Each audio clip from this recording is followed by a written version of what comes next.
namin na mag-give back sa community. And since I am an avid supporter of taking care of animal welfare, so ito yung top 2 organizations na patuloy kong sinusuportahan. Ito sila. So, meron tayong Ocean Project and Strays Worth Saving. Sila ay non-profit organizations and no-kill shelter para sa mga hayop na inabuso, inabandona at napabayaan. Tingnan nyo rin yung Facebook page nila dahil kahit na sa maliit na halaga lang, sobrang malaking tulong ang mabibigay nito para sa mga hayop na nangangailangan talaga ng tulong.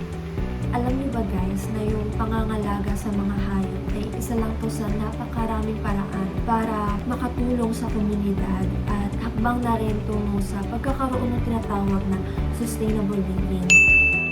Good morning! Ngayong umaga, maglalakad-lakad kami ng kaibigan ko sa Arca South. Mga 8 to 10 minutes away siya simula sa bahay. Dapat talaga jogging ang gagawin namin pero naglakad lang talaga kami. Pero ang main agenda talaga namin today is magpulot ng mga nakakalat na basura at itatapon ito sa tamang basurahan.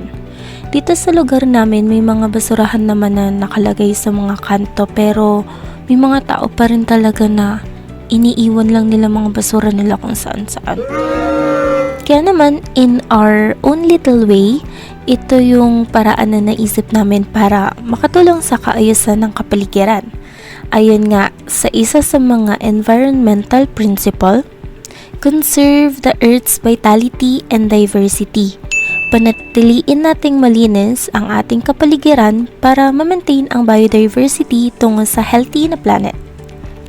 So, magandang hapon sa inyo lahat. Ngayon, tatalakayin natin kung ba't importante at kung paano mag-conserve ng energy sa atin. Bakit nga ba kailangan natin mag-conserve ng energy? Una sa lahat ay ang ating bayarin sa kuryente. Pag ito hindi natin alagaan, ito ay lalaki na lalaki. Alam nyo ba na pagtitipid ng kuryente ay makatulong sa pagbawas ng greenhouse gas emission? At ito ay makatulong sa pagpabagal ng global warming at climate change. Ngayon, paano nga ba tayo mag-conserve ng energy? Una sa lahat, patayin natin mga gamit pagtapos natin gamitin. At mas maigi kung bunutin natin ang mga saksakan pag ito ay hindi ginagamit. At higit sa lahat, ito ay mababaw lamang. Pero, patayin natin ang ating ilaw pag tayo ay lalabas ng kwarto. Ngayon, bago ako magtapos, ibabahagi ko ang isang importanteng alituntunin at ito ang manatili sa loob ng kakayahan ng kalikasan. Kailangan natin mabuhay ayon sa ating kakayahan upang tiyakin ang isang balanse at matagumpay na hinaharap. At ang susi dito ay ang pagtitipid at pagbabawas ng ating energy consumption.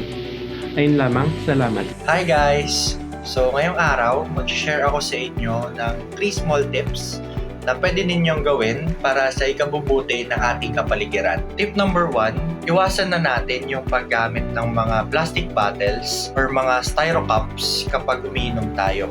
Katulad nito. Instead, mag-invest na lang tayo sa mga reusable tumblers or mugs. Katulad nito. Ayan. Para wala na tayong tinatapon kapag umiinom tayo. Tip number 2, gumamit na lang tayo ng paper bag or eco bags kapag namimili tayo sa mga shopping markets para makatulong tayo sa pagbawas ng ating plastic consumption. And tip number 3, if meron tayong mga lumang boxes na hindi na ginagamit, pwede natin silang gamitin bilang lagayan ng mga basura instead na gumagamit tayo ng mga plastic bags. So makakatulong din siya sa pagbawas ng plastic consumption. And that's it guys. Lagi nating tatandaan na mga maliliit na pagbabago sa ating pang-araw-araw ay malayo na ang mararating kung lahat tayo ay gagawa nito. So, until next time, peace and love.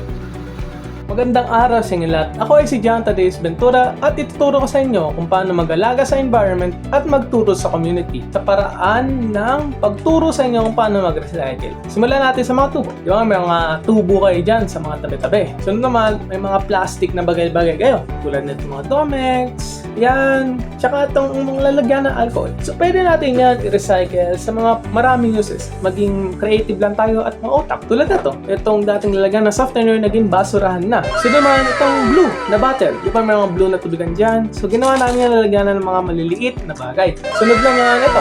May mga random tubo kami dyan sa tabi-tabi. Ginawa namin siyang mini organizer. Ngayon sa last naman, para sa mga may bike yan, tapos nakasampa lang. Ito, di ba dating tubo lang to, nakakalat-kalat. Ngayon, naging bike stand na. So, ganun ang pag-recycle, maging mautak lang. At sa susunod na estudyante. So guys, kakall ko kasi yung mga tropa kong sa Discord dahil maglalaro kami saglit. And habang nantay namin yung isa, gusto ko i-share sa inyo yung shinare ko sa kanila. Kasi meron ako ditong nakitang topic na ni-research ko para sa subject ko ng ecosystem. Meron ko dito is provide a national framework for integrating development and conservation. For me, maganda yung mga nilalaman nito kasi mga nilalaman nito parang mga gandang information na pwede natin implement. Share ko lang sa inyo yung mga siguro lahat to. Yung panguna kasi, treat each region as an integrated system. Pangalawa, recognize that each system influences by larger and smaller system. Pangatlo is consider people as the central element in the system. Pang-apat is relate economic policy to environmental carrying capacity. Pang-lima, increase the benefits obtained from each stock of resources. Pang-anim is promote technologies that use resource more efficiently. And lastly, ensure that resources users pay the full social cost of the benefits they enjoy. So yun yung magandang information kasi gusto ko lang i-share sa inyo at sa mga tropa ko lang dito. So yun lang guys. Peace. Kamusta? Ngayon naman gusto ko ibahagi sa inyo kung paano ba tayo makakatulong sa paglaganap o pagtatag ng Global Alliance kahit nasa loob lang tayo ng ating kwarto. Una, ang pag-research. Alam naman natin na ang kaalaman ay makapangyarihan. Sa pagiging informed tungkol sa mga nangyayari sa buong mundo, ginagawa natin ang unang hakbang para makatulong.